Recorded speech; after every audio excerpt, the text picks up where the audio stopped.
to do a project for school, and I have to present it to a group of my colleagues. And if you haven't signed it on the paper already, please do so before you leave. And please don't look directly at me because you're going to make me go crazy. Okay. Want to be embarrassed in Yeah, beside just me. look at me a minute. Okay, back on. Okay. Good afternoon, ladies. I just wanted to share some research that I did with you guys. For my graduate class, I had to do a research project based on technology and implementing it in the classroom in some way. And so that's where I decided to use Class Dojo. And as we go through this, I'm going to explain and kind of tell what Class Dojo is, and then at the end I'm going to bring it up because it's a really good tool that you can use in your classroom. First, they called our idea our wondering, and we had to come up with our own wondering of how it would affect something. And she told us to look back at why we became teachers in the first place to kind of decide what we wanted our wondering to be. And so I thought back of when I first decided to become a teacher, and it was in the 7th grade, because for the first time in the 7th grade, I had a teacher that actually took the time to get to know each of her kids, and she wanted to know about us and wanted to know what we were interested in. She actually took up time with us. And I thought it was really sad and terrible that no one did that in elementary school or in early childhood, because that's when kids need that attention the most. And so that's when I decided to be a teacher. And then I graduated with my bachelor's, and I started teaching at Handy last year. And I got thrown into a room with kids that I made their 7th teacher for the school year. And I started in January. So from August to December, they had 7 different teachers, 6 different teachers, and I made number 7. And so, and of course, the changeover there became chaotic also. And so it was a very crazy situation. So I tried to do everything I could to build relationships with the kids I had and with their parents in the short amount of time that I had them. But I had one child whose behavior was terrible, I'll just say. And he, didn't matter what we tried, what we did, nothing. He was going to be disruptive. And so this year started. I came to a new school, got a new class, new partners, knew everything was going really smoothly. We started our year and it was going great. We didn't have any behavior issues. And then a few months into school, we got 4 new kids in our room. And the whole dynamic of our class changed. And one of our kids in particular had extreme behavior issues, and so we were trying to find ways to kind of help control, and or not really control his behavior, but to maintain it. And so that's where I came up with how could using Class Dojo in my classroom help me control and maintain negative and disruptive behavior. So to start the process, I had to make a lot of decisions. How many, did I want to use my whole class for my project, or did I just want to narrow it down to a few kids? And did I want to, how was I going to document their progress? And these were all questions that I had to take into mind. And then how long was my trial period going to last? Was I going to do it for 3 weeks, a month, the whole semester? How could I make sure that it was working effectively? So I started off by just watching my kids in general, trying to figure out which kids had the most disruptive behaviors and problematic behaviors the most often, who's occurred the most. And so that's where I kind of decided, because in our classrooms we don't have the necessary technology that we would need in order to use Class Dojo for a whole group. You could, it would just make it more difficult. And so I chose to use 4 students, and I wanted to use 2 boys and 2 girls so that I would have kind of an even playing field to see how each of them reacted. And I chose the 4 students who had the most disruptive and negative behavior to use. And I watched them and I documented days that they had good behavior, days they had bad behavior, what they did and how they did it. Before I began, like I said, I watched all the kids and I decided who needed it the most, and then I noted just how they acted in general. Was there triggers that made their behavior? Was they bad behavior every day, or was it just sporadic? I had to make all those determinations first. Before I introduced Class Dojo to the 4 kids that I had selected, I did a 3-week period where I used Dojo personally myself to document the kids' behavior. And then after the 3 weeks is over, I introduced it to those 4 kids and began using it with them every day. At the end of, with Class Dojo, you can reward your kids points, or you can take points away based on the things that you put in it for behaviors or activities or staying on task, and I'll show you later how all of that looks. But at the end of each day, I would bring my 4 kids together and show them either on the iPad or my computer. You know, I'd pull up our dojo page, and it would show each of their mojos and their icons, and it would show how many points they had. And so at first the kids thought, you know, it was just something new, something they were doing.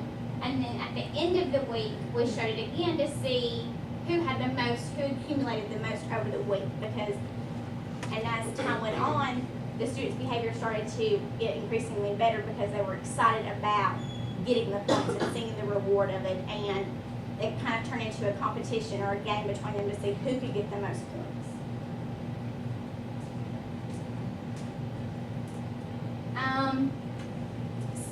Of the 4 kids, I had 2 that reacted very well to it immediately. They loved the attention, they loved the idea of having the points, and they made it to the game, and they were very competitive and wanted to see, you know, if they could get the most points and they could win for the week, or they could have, you know, get the prize. And so at the end of each week, I looked back and I would take a notice of how many times I had rewarded them points for good behavior, or how many times I had taken points for negative behavior or disruptive behavior, and how their reaction to the program changed over the course of time.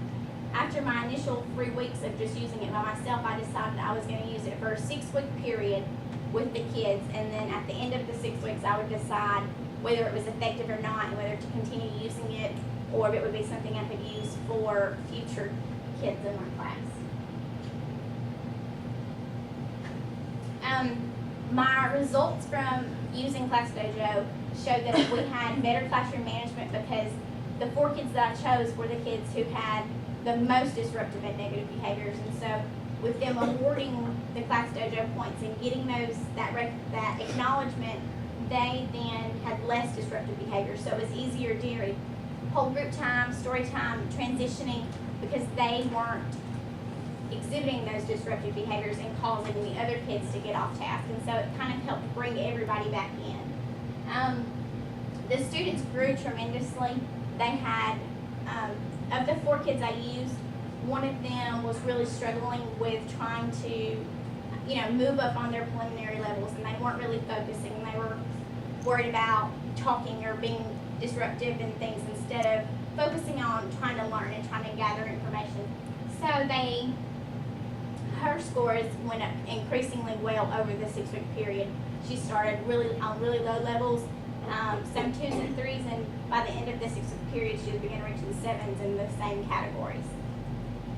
For me personally, it showed me that if you put forth the effort to find ways to connect with your kids and find ways to interact with them on a personal level, then it helps the kids grow and it helps them learn. And then it helped me professionally because it gave me an opportunity to find ways to help the kids and show them, you know, that they can do it and that it does matter. And so it gave me ways to improve my classroom this year and hopefully for years in the future. Before I'm going to show you what my Class Dojo page looks like.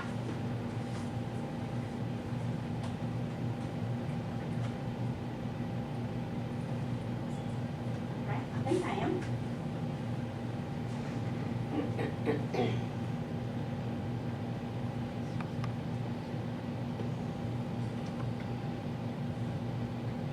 Okay, this is, you can go to classdojo.com and it will bring up a page and you can create a profile and log in. All it takes to make a page is an email and a password. And so I created this page last year, well, year before last when I interned, I used it with my kindergartners. And then I used to create another class for my class this year. And you go in and you can create a class and name it whatever you want to. But then each kid, you can add kids to your class, and each kid gets their own little monster icon, and if you want, you can let the kids come up with you and help pick out the icon that they want, or the color, or the monster that they choose. And then as you go through the process, you can click over here and you can use it to mark attendance. You can say that they were all present or all absent, but then you can also use it to award points. And you can do it more than once at a time. And then there, you can create your own feedback, like helping others, staying on task, participating, teamwork, working hard. Those are all the positives some of the positives I used. And then areas that needed work was bullying or being mean to their friends, being disrespectful, getting off task, talking out of turn. And if you reward them positive points, and you can do those, and then if they need points taken away, then you can go in and use the needs work icon and mark one, and it'll take their point away.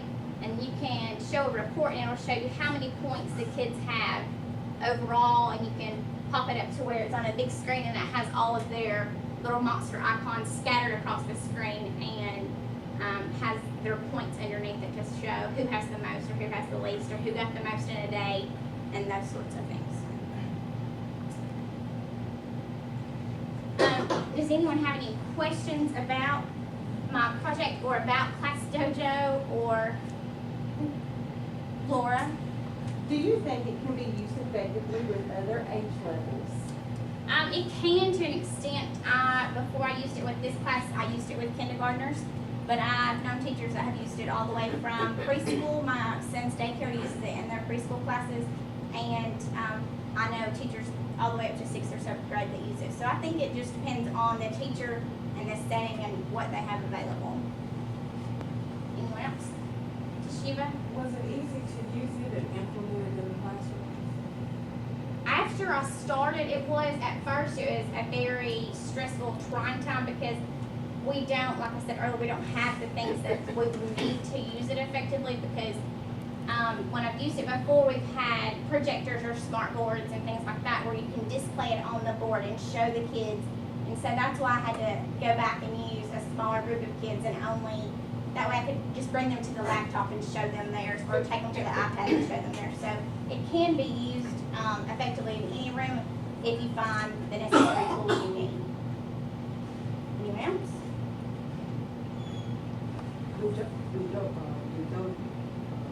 Dojo? Yeah, is it abbreviated or something? It's just, that's just the name of it, Class Dojo. It's kind of like a fighting dojo in overseas, you know, where they have battling rooms. Anyone else? Is there an app that coincides with the website? There is. You can download it from the Apple Store or the Google Play for Android. Thank you guys for your time.